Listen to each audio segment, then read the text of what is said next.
And what do you think about putting that in the show today? Absolutely. I really like that. How did you come up with that? I was just thinking about what's the best way to serve the guys today on the MD and Chef Team show. Yeah, and I was thinking, what about adding something like this to one of the pillars, just to empower, to equip them? Beautiful. Oh, and may I say, speaking of beautiful, you look exceptionally gorgeous today, my dear. Thank you, Ben. Oh my gosh, I just noticed. I think it's time for the MD and Chef Team show. Yay! Let's go! The content in this show is for informational purposes only. It is not intended for medical advice. It does not take the place of medical advice or treatment from a physician or health professional. Listeners and viewers should consult their own doctor or a qualified healthcare professional for specific health and wellness concerns and questions. And now, let's start the MD and Chef Team show. Hello, everyone. Welcome to the MD and Chef Team show. I'm culinary nutrition expert, Chef Michael, nutritional chef here at Doctor on a Mission, and joined, as always, by my beautiful Heidi Bride. Heidi Bride. I love it when you say that. Dr. Isabel, doctor at Doctor on a Mission, medical doctor at Doctor on a Mission. Yep, medical That's doctor. who you are. Yeah. I was thinking, let's get this right. How you doing, darling? You got it right. Yeah, away we go. I was just noticing Rubio jumped in there and said showtime. Well, I guess he's right. It is showtime. It is showtime. Click in. Let's go. Yeah. Hey, what's going on today? You have any words for everybody out there before we get started? You know I always have words. Do you? I do. You got some words? What do you got just to get us going today? Well, you probably are wondering, why are we here on the MD and Chef Team show? Well, we're here to help you become wealthy. Now, Yes, I want you to be financially wealthy because, hey, we need money. Money is like oxygen. If we don't have it, it's hard to live. Yeah. But I'm talking about the Middle English type of wealthy, where you have well-being mentally, emotionally, and spiritually. That's what we're focusing here. And one of the things that I've learned as a suicide survivor, as a medical doctor in the healthcare system, is that we are focusing on the wrong thing. We're focusing on mental illness, when in fact, mental illness is the downstream event. The anxiety, the depression is the downstream event. What we really ultimately should be doing is focusing upstream on our brain health and learning how to take care and support all the contributors that help our brain health so we don't have the downstream event. The best picture I can give you is if you and I are mopping up the floor in the kitchen of all this water that's all over the floor and the sink is overflowing and we're not turning off the faucet. The faucet is the upstream event, so we don't have the downstream event. Do you see what we're doing here? That's what we're doing, is helping you work upstream. That makes such sense. Way too much. Way too much sense. Hello, healthcare system. That makes sense. I know. Thank you, Charles. Oh my God. I know. I've been in the medical system for over 32 years. And I'm like, why are we doing it down this way? Why don't we start going up here and prevent all this stuff? Because we can. We don't have to have all of this anxiety and depression and subsequent suicides that we're seeing around the world, unfortunately. So how are we going to serve the guys today and the girls? Well, we are coming worldwide on the NGBN TV network, and it is a worldwide show today because here we are in New Zealand. Our beautiful producer, Jenna's in Canada, but she's in the western side. And today we have a very special guest, Sherry Shaban. Dr. Sherry Shaban. Sherry Shaban.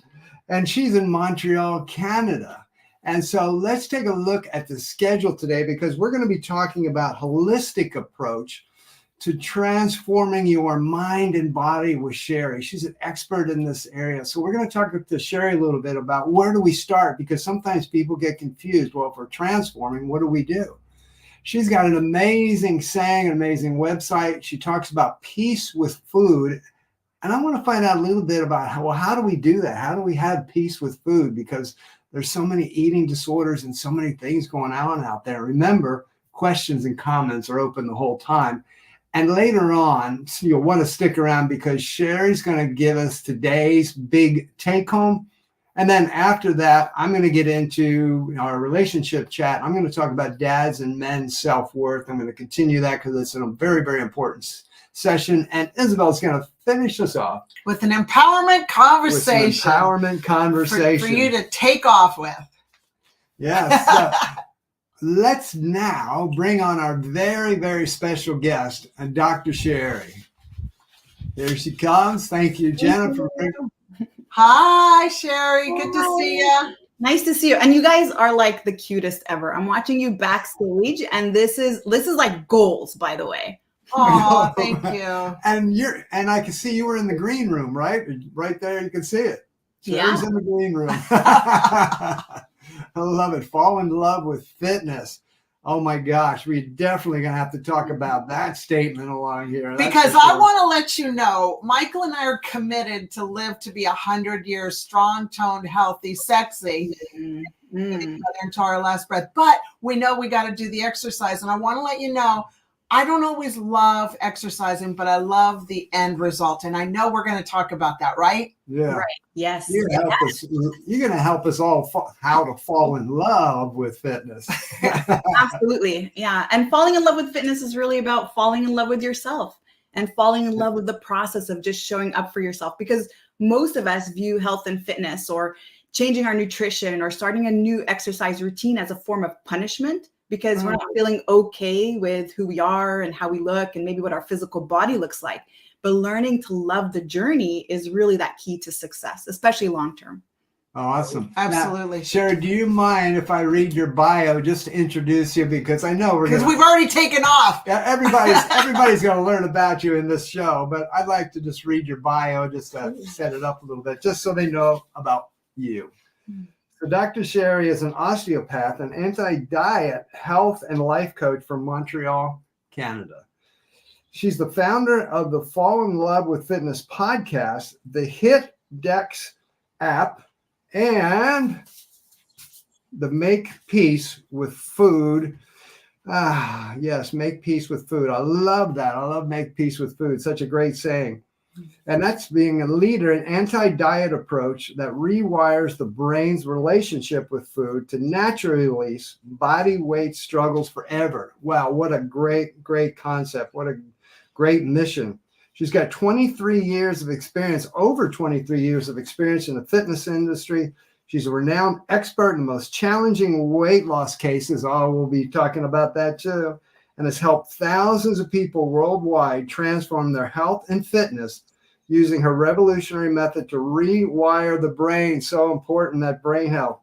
And she realized release self-sabotaging, limiting beliefs and patterns, and she helps people fall in love with fitness so that weight loss becomes easy, predictable, and enjoyable. Yay! Let's go! Oh, beautiful, beautiful. Well, what do you say? Let's get going. And thank you, AC and Nana, for coming on and joining with us. We love having you here. Yes.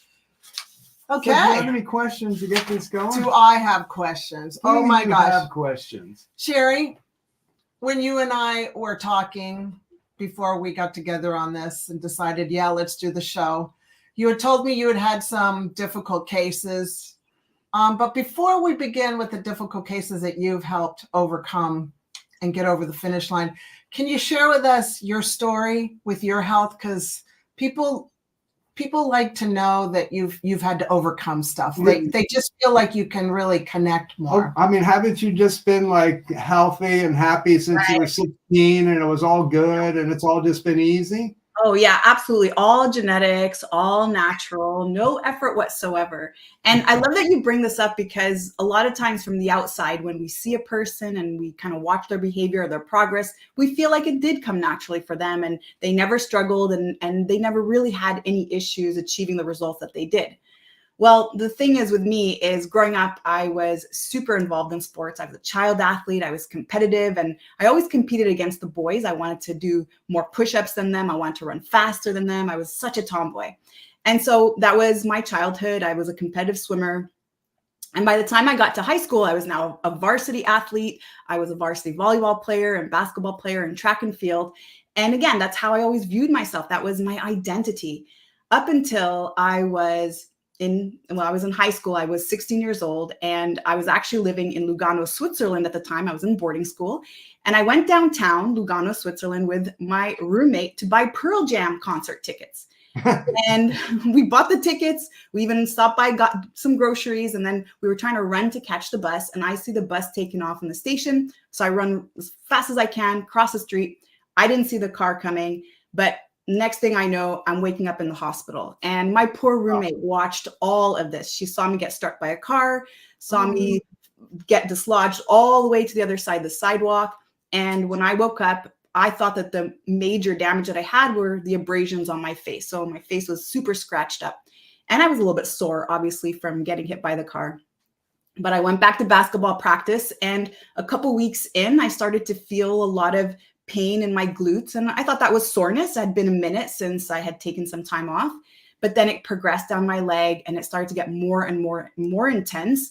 And it was radiating pain. It was electric pain. And it got to the point where I couldn't walk uphill. I couldn't stand for a long time. And I needed assistance to shower, to bathe, to do the very mundane things. And that's when I went back home to see my parents, and I went to go see a doctor. And I found out that I had herniated all the discs in my lumbar spine. And then L5 S1 was completely compressing my right sciatic nerve. And I needed to have a partial discectomy. And so that was it. That was my first surgery right before I turned 17. And the doctors told me, you're never allowed to play sports again. Maybe some light walking on the treadmill would be appropriate for you. And if one day you were to become pregnant, this would create a lot of issues. So I listened to the advice. I took the painkillers, and that was my life. My life was all about my back pain at that point. I was no longer the athlete, and I was relying on pain medication every single day to get through my day. And so at that age, of course, you're looking for connections. You need a social environment. You need friendships. And so I was no longer the jock, and those weren't my friends anymore. And I needed a new social environment. So I started to hang out with the partiers because, well, there's always space for one more. And so that was just my life for several years up until my early 20s. I kind of just woke up one day after a night of partying, and I'm like, who is this person? Like, nothing of what I do is aligning with who I've ever thought I would be. And so I just decided at that moment, you know what, I'm going to sign up at a gym. And I was doing my master's degree in chemistry at the time at McGill University here in Canada.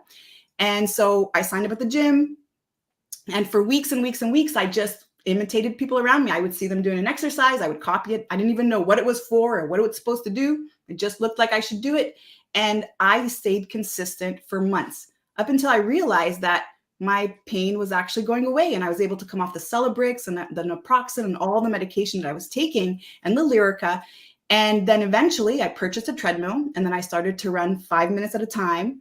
And then all of a sudden I was able to run a full hour outside.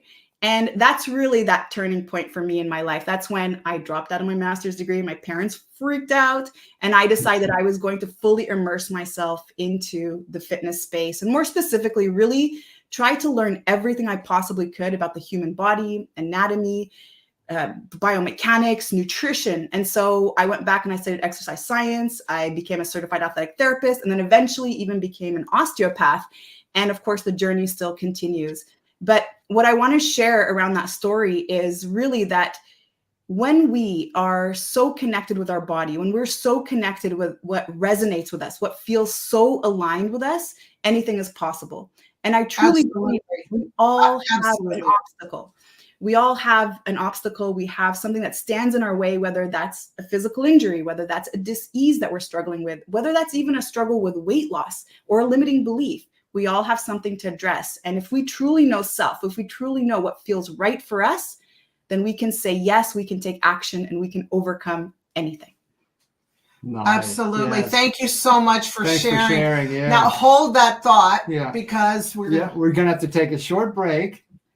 So, but we'll be right back. Now, everyone, please remember, if you want to connect with us or you want to see Isabel and learn more about us, you can come on over to doctoronamission.com. That's where you'll find us to learn more about us. Come on back after the break, because we've got more with Dr. Sherry coming up. It's going to be awesome. Thank Hey, you. I'm Micah McCreary, And I'm Rich Fry, and welcome to Truex Outdoors. the ultimate outdoor show. So come tag along with us as we experience thrilling adventures in hunting and fishing. From the mountains to the rivers, we'll bring you the most action-packed outdoor experiences. Watch us now on NGBN TV. Truex Outdoors. One week after launching our exclusive sneak peek, NGBN TV was live for 3 days of continuous coverage from Super Bowl 58 in Las Vegas. NGBN TV is live from Las Vegas for Super Bowl 58. The one-of-a-kind streaming TV network for men in their 40s, 50s, and 60s was the conversation for the big game about men's mental health. In the world of athletes, celebrities, and influencers, we're on notice. But we're just getting started with new partnerships announced like the Team Nike 3-on-3 Championship and new platforms available to download the NGBN TV app. So, what are you waiting for? Download the app today from your favorite streaming device or check us out at ngbn.tv. This is NGBN TV.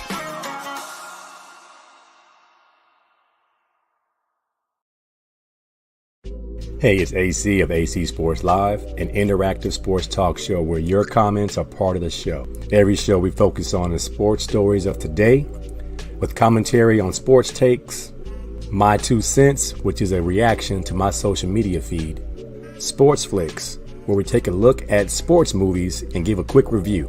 We have a segment called Mental Reps, where we have words of inspiration to help battle the dark side of men's mental health. And then there's the Tender Love Report. Who's being soft or petty in the world of sports? Streaming live on the NGBN TV network, Roku, Amazon Fire, and other social media platforms. All takes are welcome under one condition. Say it with your chest. I'll see you there.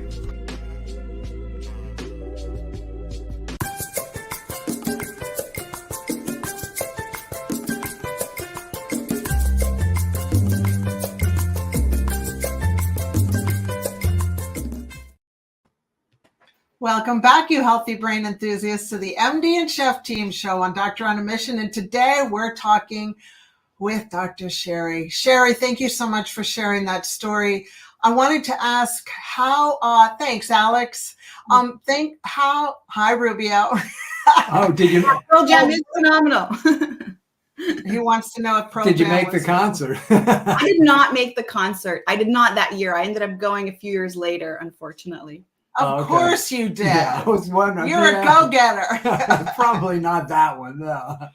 Sherry, how did you, you were in a deep, dark, ugly place. How did you overcome your self-sabotaging beliefs so that you became your best and still becoming your best? Because people are in that place. That's what NGBN TV network is to help people with their mental health. Yeah. Yeah, it's so interesting when we talk about self-sabotaging beliefs because we feel like, okay, I just need to address them once and it's over. And the truth is that this becomes a practice. And so the practice really is start to just become aware of what is that voice in my mind and who's really speaking and where is that coming from? What does that really actually say about me? And is that really true? To really understand the truth about that voice, because we don't oftentimes question certain beliefs that come in, right? If you think about it, we have certain beliefs about ourselves, but we never actually ask ourselves, well, where did that come from? Like, who did I hear that from? And where did that start? And have I ever heard anything else to maybe contradict that belief? And so for me, a lot of it really, and because actually my story actually continues and I had another back surgery and I opened gyms and there was like one thing after another. But what I want to say is just really recognizing that highest version of yourself is where it has to start. And that highest version of yourself is that vision of yourself that you can connect with when your mind is quiet, when you're really such in resonance of who you're always meant to be. And so the way that I actually got out of that place is to fully accept my situation and to really understand that what happened was not happening to me, but it actually happened for me. And so my story does continue. When I first got into the health and fitness space, I started doing private coaching and then I started doing group coaching and I started collecting memberships up until I started opening up CrossFit gyms. And I opened up 2 CrossFit gyms.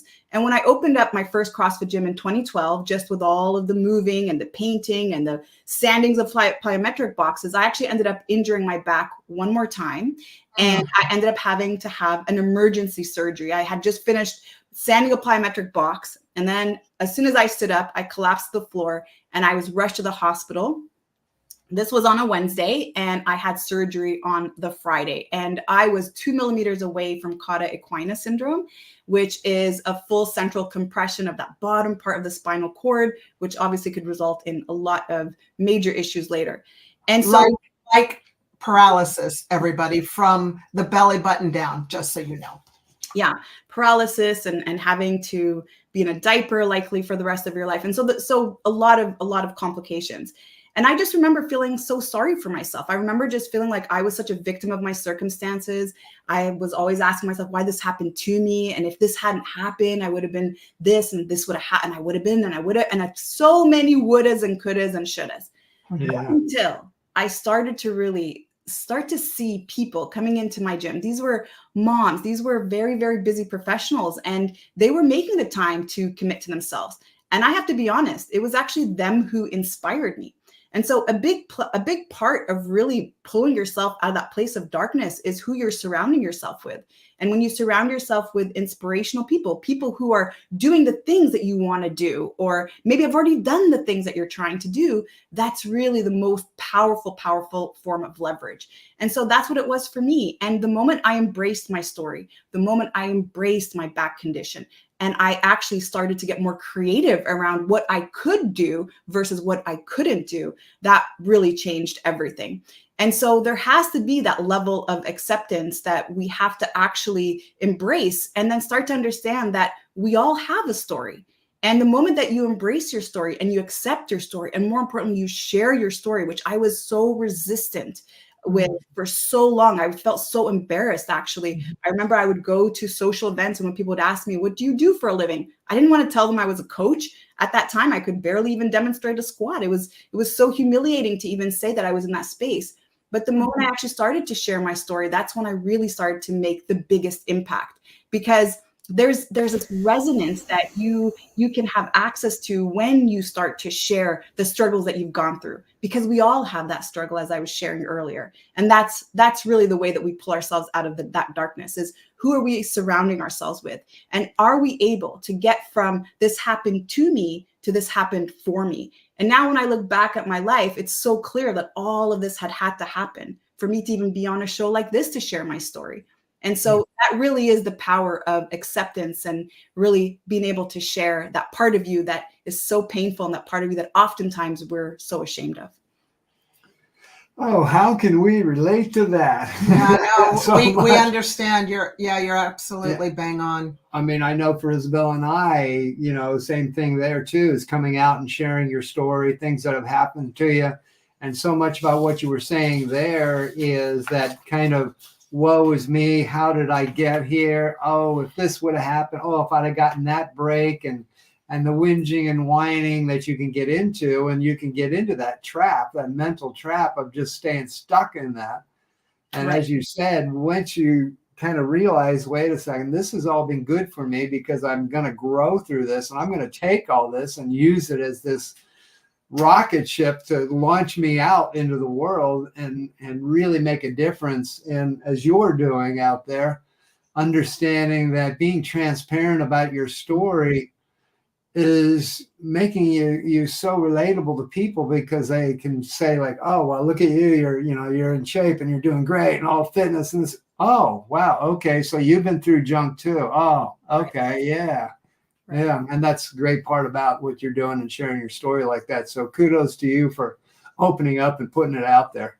Well, thank you so much. And, again, it's so important to address, because we oftentimes isolate ourselves and we go through things alone, feeling like no one else understands, no one else has gone through it. But really, just even holding space for somebody else, or being in an environment that feels safe, where you feel that people can hold space for you, is so, so important. And so I definitely, even, when I lost my mom, I've had so many dark moments. I lost my mom in 2019, and she was like the closest person to me. And I remember I was connected to this group at the time. This was like this mastermind group, and we were, working on wealth and health and all the different areas of our lives. And we would meet every single week. And I remember when my mom passed away, I had this thought like, okay, I just want to spend the rest of my life in bed. I don't even want to get out of bed. I can't even function. But something just kind of whispered to me and said, you know what, just don't disconnect. Like whatever you do, just don't disconnect. And so I would show up on these Zoom calls and I would let everyone know, listen, I'm going to have my video off. My audio is going to be off. I'm just going to hang out, and I don't really want to engage yet. I'm not ready, but I just want to be present. And so I just kept showing up, and they respected that. And I felt so safe in that space. I didn't feel judged. I felt like I could show up in that way week after week after week. And then eventually I started turning on the audio. And then eventually I fixed my hair a little bit, and then I was able to turn on the video. And so it's so important to, again, just be connected in that environment and feel safe in that space. Beautiful, beautiful. And I applaud you for giving yourself that time to just kind of grieve for your mom, and just pulling back, but still staying, connected. Yeah. Just still your fingers on the pulse.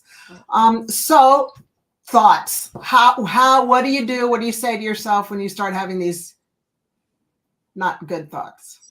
Because we all do. I mean, right? Even you and I and Michael, yeah, we're moving and shaking and growing and everything, but still the stuff drops in. What do you do? Yeah. What do you do when a stupid thought jumps in? Well, I have to admit, I'm so mindful around how I use the words I am. So in my opinion, these are the two most powerful words in the human psyche. The way that we describe ourselves, we don't realize that subconsciously we end up supporting that description of ourselves throughout our day. So I won't even say things like, I'm forgetful. Oh, I'm an idiot. Oh, I'm so stupid. I won't even say things like that. And I'll tell you, even at home, we don't say the F word. And the F word is the FAT word, by the way. We say the other F word. But I even tell my kids from such a young age, we don't say that word, and we don't call ourselves that, and we don't call others that. So when we make that commitment just around, okay, I want to be so mindful of how I use the words I am, how I describe myself, that in itself is very, very powerful. Now, here's the thing about practicing that. We want to practice that when we feel centered and we feel calm, not when we are having this massive life event and it's an emergency and things are going wrong. And so we want to practice for that competition. It's kind of like that's what athletes do, right? They practice, and then all of a sudden it's the game, and that's when they're ready. So just being super mindful first and foremost around how we describe ourselves, that would be step number one. And not even as a joke, not even allowing other people to call us things that maybe don't make us feel so great. So let's use high vibration words instead. And then, yeah, of course, there's constant life events that happen where I'll start getting thoughts in my mind. And generally where I tend to go is that feeling of not enoughness. And those are the two fears, by the way, that we have. We always fear failure, and we fear that we're not enough in some way, that we're not gonna be good enough, that we're not gonna be liked, that we're not gonna be accepted. And so just knowing that these are the two common fears that all humans share is already very, very comforting. So it's normal to show up on a show like this and have those thoughts like, oh, what if I don't serve at my highest level, right? We all have that, no matter how many times we've been in the space and we have experience. And even Oprah was saying this. Oprah has the most amazing speakers and influencers that come onto her show. And she said that after every single show, every single person asks her, well, how was that? Was I good enough? Was it good enough? Right? So we all encounter that. And so just learning again to listen to that voice in the head, question where that's coming from, and start to just be the witness of that voice is so incredibly powerful. Well said. Well said. And Rubio, thank you for that. Rubio said masterminds are the best for business and personal. Absolutely. We love masterminds. Dr. Sherry, we're going to have to take a short break. Oh, yeah. It's that time. Because we got more. Hang on. And everyone, please, if you've got children, as a lot of us do, or you know of somebody who has kids, I invite you to go over to doctoronamission.com and pick up my guidebook, Smart Eating for Smart Kids. It's fueling your child's brain for success. It's a freebie. You can go on over there and pick it up. And what that's all about is understanding the fact that our brain isn't fully developed until the age of 25. And they're so important to get that good development with our children as they go on in age. So in that guidebook, you're going to learn about how to help picky eaters. You're going to learn about what fuels the brain for success and what doesn't fuel the brain. And there's some great recipes and tips in there, and also around really healthy eating, which we'll get into with Dr. Sherry in a little bit, because she talks about make peace with food. So we want our kids to make peace with foods. So we invite you to go over to doctoronmission.com and pick up that guidebook, Smart Eating for Smart Kids, Fueling Your Child's Brain for Success. It's a freebie, and then we'll be right back after this break. 1 week after launching our exclusive sneak peek, NGBN TV was live for 3 days of continuous coverage from Super Bowl 58 in Las Vegas. NGBN TV is live from Las Vegas for Super Bowl 58. The one-of-a-kind streaming TV network for men in their 40s, 50s, and 60s was the conversation for the big game about men's mental health. In the world of athletes, celebrities, and influencers, we're on notice. But we're just getting started with new partnerships announced, like the Team Nike 3-on-3 Championship, and new platforms available to download the NGBN TV app. So, what are you waiting for? Download the app today from your favorite streaming device, or check us out at ngbn.tv. This is NGBN TV.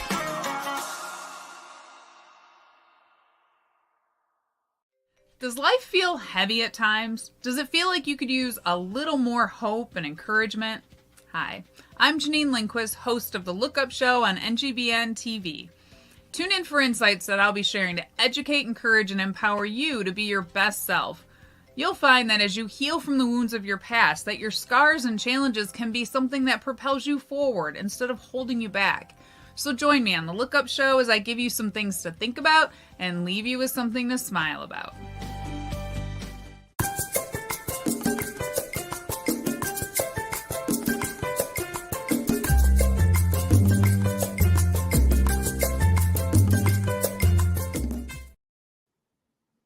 I hope you got a healthy brain snack while you were away, because I was watching you. Now it's time to buckle in and continue on with the MD and Chef Team show on Doctor on a Mission. Let's go back to Jenna. Jenna's got a question. Jenna's got a question, but we're going to ask it of Sherry.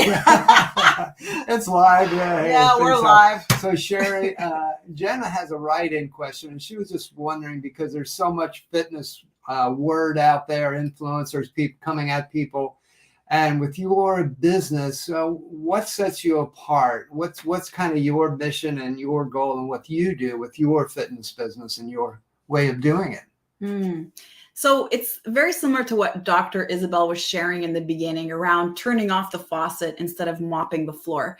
And it's really around helping people overcome unwanted eating behavior and self-sabotaging behavior that stands in the way of their results. So if, for example, we're experiencing emotional eating, or we're struggling with binge eating, or every single time we get really tuned in to our fitness and health rituals, we tend to fall off the wagon, which, by the way, doesn't exist. And we notice that we're always kind of getting in our own way. Well, what we need to do is understand why. So instead of addressing diet, which is where most people, I think, go, even I'll admit, when I first started my health and fitness journey and I started to get into the industry, that's what it was all about. It was all about what to eat, what not to eat, how much to move, but really never really addressing what drives the unwanted eating behavior, what drives the self-sabotage.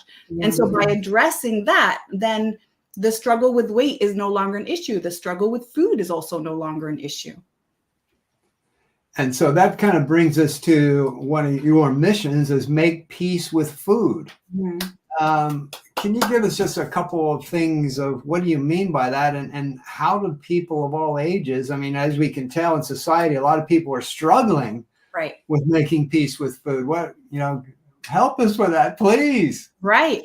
Yeah. And it's this question we have to actually ask. How is it that we have access, let's say North America, I'm from Canada, we have access to most health foods, organic foods, and plant-based, and all of these beautiful magical terms, and yet we're struggling the most with overweight and obesity, and also overweight related issues such as heart disease and diabetes and so on, and high blood pressure.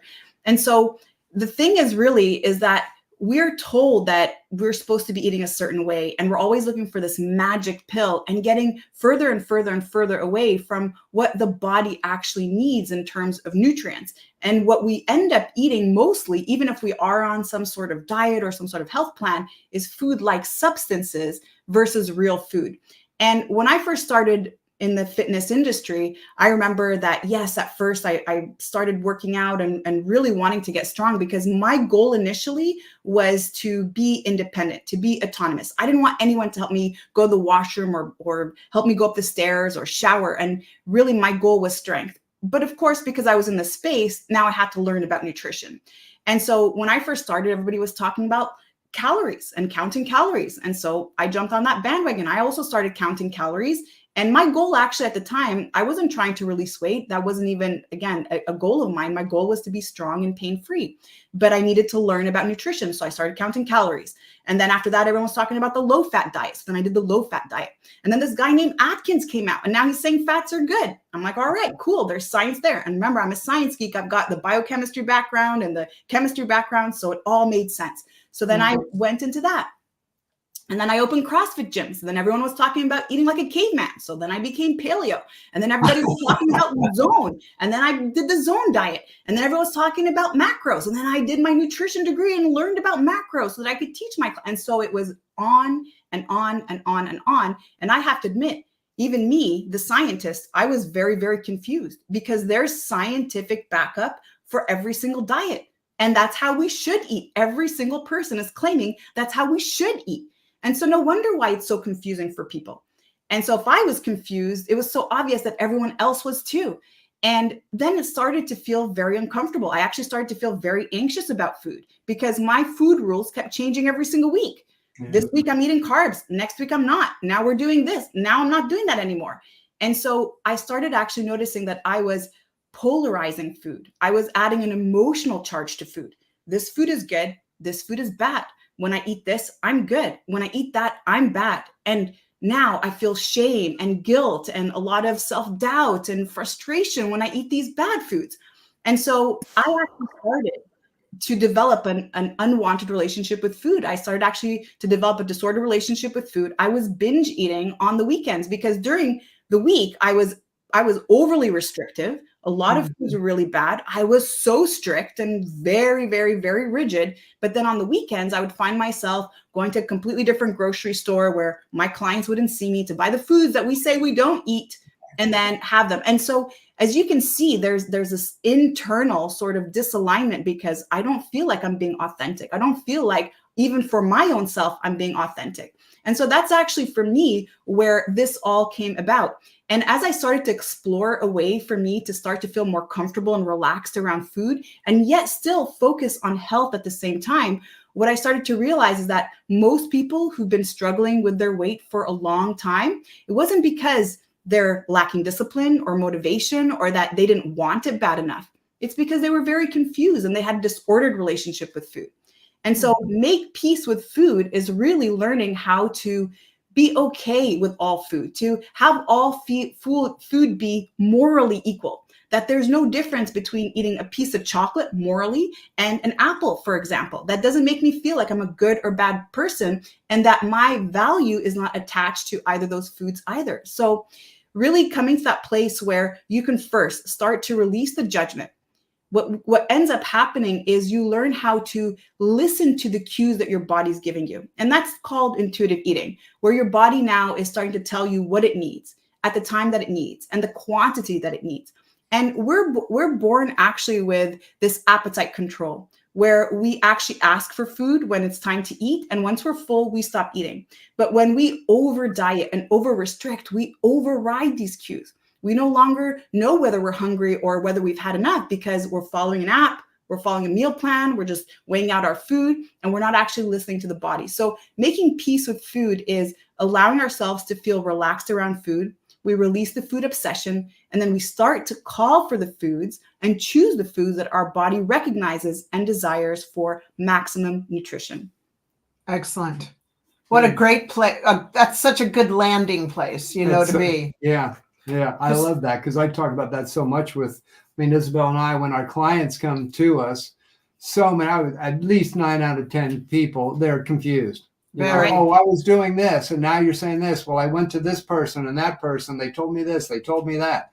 Right. And it's not that they won't want to do something. They want to, but they've been spinning their wheels for so long, and they're in, they're out, they're over here, and they just, And probably the biggest thing that we run into is just getting the mindset right around nutrition and food. What's the meaning behind it? Where are we going? What's your goal? What are you looking to achieve? Those types of things, and helping them just to be, okay. All right. So we can actually work through this, and it's all going to be okay. And yes, there's going to be a plan for you, but I don't need to be jumping all over the place and follow the latest fad. And then, okay, I'm over here and over there. Right. Yeah, and dieting just sets us up for failure too, because it's so outcome oriented. Right. If you think about, every year when we submit our taxes, we know that, okay, I got to just get my papers ready. I'm going to give it off to my accountant. And the moment that's done, I have to stop thinking about it. I don't need to do any more work. Or if I have an exam to take, or if I have a report to give to my boss, I work really hard, I get it done, and then I stop working. And so diets also actually set us up in the same way. If we have a goal to release 30 pounds, what ends up happening? The moment we release 30 pounds, we stop working. And so instead, I help people really get to become the person who's 30 pounds lighter. So instead of having a goal of releasing X number of pounds, let's become that person who is X number of pounds lighter. And now we can start to actually adjust lifestyle factors. We can start to instill habits that align with us, that become sustainable and enjoyable. And then the results are just the side effect of the process that we've actually set in. Very nice. Absolutely. I love it. Well, we've got a segment now coming up. If you're ready, Dr. Sherry, we're going to do, and you're going to bring us today's big take home. Jenna?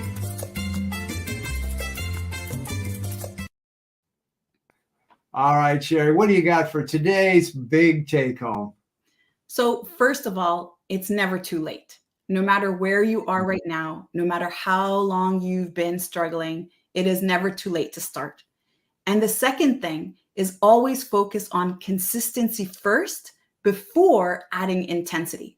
So even if that means that you are taking a 5-minute walk every single day, before you make that a full hour, just learn how to get comfortable with showing up, with just being consistent.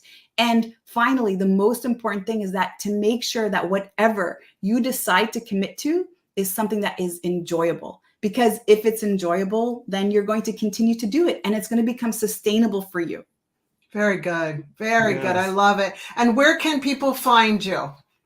So the best place to reach out is on Instagram at Sherry Shaban Fitness. You'll be able to get in touch with me directly there, and then check out also all the other links that I have for you. And if you're wanting to make peace with food, then I also have a free workbook for you that you can download at makepeacewithfood.com. And it serves as a place of self-reflection and just to get started on your journey. Oh, that's awesome. Thank you so much for being here with us today, Sherry. I know I could, by the comments coming in, I can tell people are getting a lot out of this. They're being inspired. They're getting some great insights. And it's really been an honor and a pleasure to have you on the show here today. Thank you very much. And I love it's never too late. It is never too late. Thank you very much. Thanks for being here. Thank you. Well, just keep in mind, if you want to connect with Isabel and I on social media and get daily insights and inspiration, you can look for us at Doctor on a Mission. Just go to Doctor on a Mission. Yeah, there you go. And we'll send those daily insights and inspiration to you. We're going to take a short break, and then we'll be right back with today's relationship chat. Hey, I'm Micah McCreary, And I'm Rich Fry, and welcome to True X Outdoors. the ultimate outdoor show. So come tag along with us as we experience thrilling adventures in hunting and fishing. From the mountains to the rivers, we'll bring you the most action-packed outdoor experiences. Watch us now on NGBN TV. True X Outdoors. You're watching the exclusive sneak peek of NGBN TV. Like never before, streaming content for men is now available, with more to come.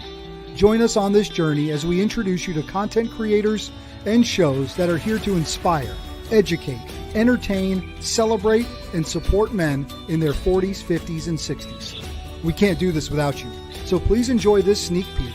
But but also share it with your friends and family and help us connect with companies, organizations, brands, or nonprofits who align with our mission to save men's lives. This is the NGBN TV Sneak Peek.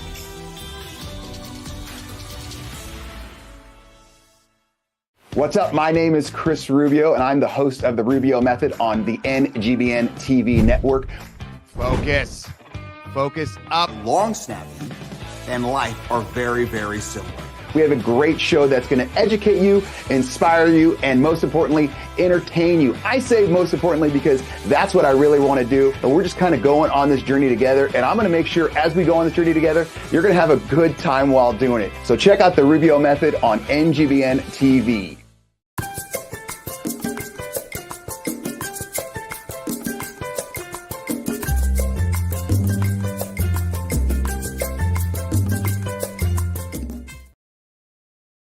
Welcome back to the MD and Chef Team Show.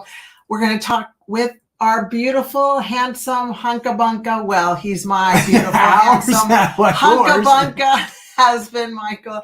And he's going to say the relationship chat. So today I'm going to continue some chat about men and dads' self-worth. So if we have a short little video there with a dad holding hands with some kids, there we go. I remember those days. Our girls are in their late 20s now, but I remember those days. And by the water. Yeah. By the water in the mountains in Colorado. With the deer. Skiing. Yeah, I used to ski with the girl, cross-country ski with them on the backpack, if you can imagine that. Yeah, I'm glad I didn't crash. But, you know, the reason why I want to talk about dad and men specifically and self-worth, because we have to be careful with our self-worth being centered around our career. And for me, because careers can change or careers could be lost. And then what does that mean? Then we're gone, we're worth nothing. And I know for me, when I became an at-home dad for our daughters, being an executive chef and in the hospitality industry for 25 years and kind of being the man in that industry, I went through a really tough stage for a few years until my self-worth was Michael, and Michael as a man and as a dad, and not Michael as a chef. And so a couple things I want to talk about with that today is, well, if we just put our self-worth, guys, into being our career, understand if that goes or changes, well, who are we? What are we worth? And so a couple of things is first one I want to talk about is pursuing personal growth and whatever that may be for you. Now, for me, yes, during that 25 years of chefing, I was always working toward being a better chef, but I was doing nothing outside of that to be the best Michael. Until one day I came home and I said, what? We're going to listen to this CD. No, it was actually a cassette tape. It was a cassette tape. We're going to listen to this cassette tape because it's going to help us grow and be better people. And here's a book that we're going to read. And you were like, what did you say? This is always the way it is in our life. I know. This is exactly what he said. He's like, what? I don't want to read a book. Yeah, because I was always striving to be a better chef. But Michael, as a man, as a husband and dad now, becoming a dad at that time, but Michael as this human being on earth, I was the same guy at 20 as I was at 45. I mean, nothing had happened. My career got better. But I was the same guy. I hadn't done anything for me to become a better person. And so I want to put this out there, gentlemen of distinction that are all listening, is what are you doing to be a better you? Not in your career, but a better you, so you can be a better human in the society. If you're married, partner, whatever it is, so you can be a better partner, a better husband. And if you're a father, you can be a better father. What are you doing that's going to be better there? And in those areas, it can be, for us, it turned out to be some cassette tapes to start off with. And that was a long time ago. Yeah, I went to CDs and now, listening to podcasts and that, and reading a lot of books. And we're avid readers now. Basically, for 25 years, the only thing I ever read was the sports page and the comics, and then anything maybe about cooking. But, books to get better, conferences, anything you can do to better who you are. Masterminds, as Mr. Rubio had brought up earlier. Then the second one I want to talk about is surround yourself with positive influencers or positive influencing people, whether it's, men, women, group, whatever that may be. Because for me, during that 25-year period, the guys I hung around with, now that I look back on them, I'm going, oh my gosh, they weren't positive influences in my life. I'm not going to say they were bad human beings, but they weren't positive influence for me to be a better Michael, to be a better husband, to be a better father to my children. They were still kind of stuck in the 25-year-old edition of a guy, a lot of. But it felt comfortable, and we all surround ourselves with comfortable, even if it's toxic. Yeah, we are wired for comfortable. Yeah, and that was holding me back from being my best as Michael, the man, the husband, and being the leader of my family, because that was another thing. I don't know if you've ever, maybe you have, maybe you haven't. I went to a program at a church probably 15 years ago called Valiant Men. And I'm not even sure if it's still around anymore, but it was a worldwide program called Valiant Men, held in certain churches and different organizations, I believe maybe Rotary clubs and that. And it was about men being a leader. And for me, would you say that was valuably needed? I thank you so much for investing the time. What was it, a year long or 6 months? That was a few months. It was so good. A one night a week. I would be like, yeah, go. I was like, somebody had suggested that, and I know you had suggested, and I heard about it. I'm like, I don't need that. Yes, I did. That little voice inside said, yes, you do, son. Yes. And it was about learning to lead myself, really. I mean, because if you can't lead yourself, you're not going to be able to lead anything. And if you're wanting to lead your family, if you wanted to lead an organization, you want to build a business, to be a leader, you got to be able to lead yourself first. I mean, it's the same thing with putting the oxygen mask on in a plane. You got to put it on yourself first before you can help anybody else. And so this program helped me to understand that the actions I was taking at the time was not really growing me to be the leader and the best Michael that I could possibly be. So, and it saved our marriage too, by Michael working on himself. I worked on myself. Michael worked on himself, and we're still married after 43 years. And sometimes you just got to do the work, even if it's in the middle of the journey. You're just like, wait a minute, do I want it to be like this, or do I want to get better? And I appreciate you getting better. Yeah. And I wrote something down. Yeah. No, seriously, thank you. No, thank you. I appreciate you. You just caught me looking away when you said you're looking at your notes. But I wrote this down because it really meant a lot to me when we're talking about self-worth, and especially us guys. Are you willing to sacrifice who you are for who you want to be? And for me, I had been this person for 25 years, not a bad person. I mean, not an ugly person, not a bad human being. I just was the same Michael at 45 as I was at 25, but my responsibilities had changed. And if I was going to move along and grow into being a better husband, better father, better leader out here in the world, I needed to sacrifice and kind of leave behind that 25-year-old, 45-year-old Michael at that point, and sacrifice. By what I mean by sacrifice was changes. I needed to make changes. I needed to learn. I needed to grow. I needed to go look and find things that could help me do that, because I started to realize, oh, actually, here's who I want to be. I want to be a better dad. I want to be better Michael. I've got things, I've got goals, I've got missions I want to accomplish, but I'm not going to get there being who I am right now. So are you willing to sacrifice who you are right now to be who you want to be? And that does take a sacrifice, but the sacrifice is It's basically time, could be money on, programs and that, but it's basically a time investment of being the best you can be. And I'm so glad you did it, hon. Thank you. Because we're both doing it together. And just the other night we were going to bed and I was like, babe, As we do. Yeah. As we did. I just was like, gosh, babe, I don't feel 64. I feel 44 in my mind and in my body.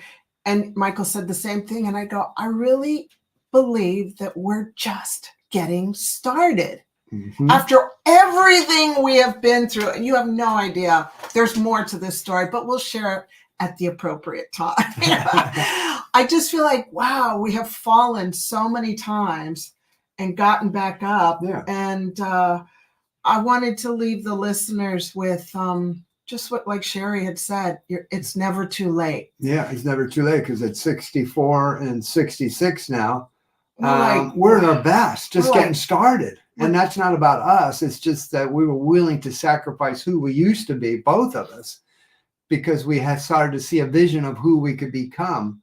And we wanted to make that sacrifice to be better. Yeah. And so if you have fallen, like we frequently do, I just thank you, Jenna. I see that. Jenna said, you two are amazing. I admire you, both of you. Oh, we love you, Jenna. She's our producer. I just want to say, because we're coming in hot to a close. If you have fallen, I encourage you to get back up. Don't stay down. The only way I can explain this is we have a hole inside of us, okay? A hole inside of us. And this is the only way I can explain it. And the only way this can be, the only person, the only being that can fill that is God. And God has given you a calling to fulfill, and it will bring you great joy. That thing that you're searching for is filling that hole with your calling that you're here on earth for. And God will help you do that. It's the only way I can explain it. Jesus is the answer for me and Michael. And it's just the way. And I just want to let you know that if you ever fall, get back up. Get back up, because you can do it. We know it's not that easy. But get back up. But get back up. There'll be another dawn. There'll be a dawn, but you can get back up. Hey, we're going to have to wrap it up. We want to let you know, if you want to learn more about Isabel and I, find out about us, please go on over to doctoronamission.com. That's where you'll see us and our programs, and what you can find there's all kind of goodies. And also, if you want to connect with us on social media, look for us at Doctor on a Mission. Oh, yeah, there you go. Giving the hearts. Yeah. So, and also we just want to say thank you so much for joining us today. It's been a pleasure. It was a fantastic pleasure to have Dr. Sherry on here, and hope you got something out of that. I'm sure you did. She was amazing, and we thank her for being here. We're going to be signing off. Thank you for coming by. We look forward to seeing you on the next MD and Chef Team show. Thank you for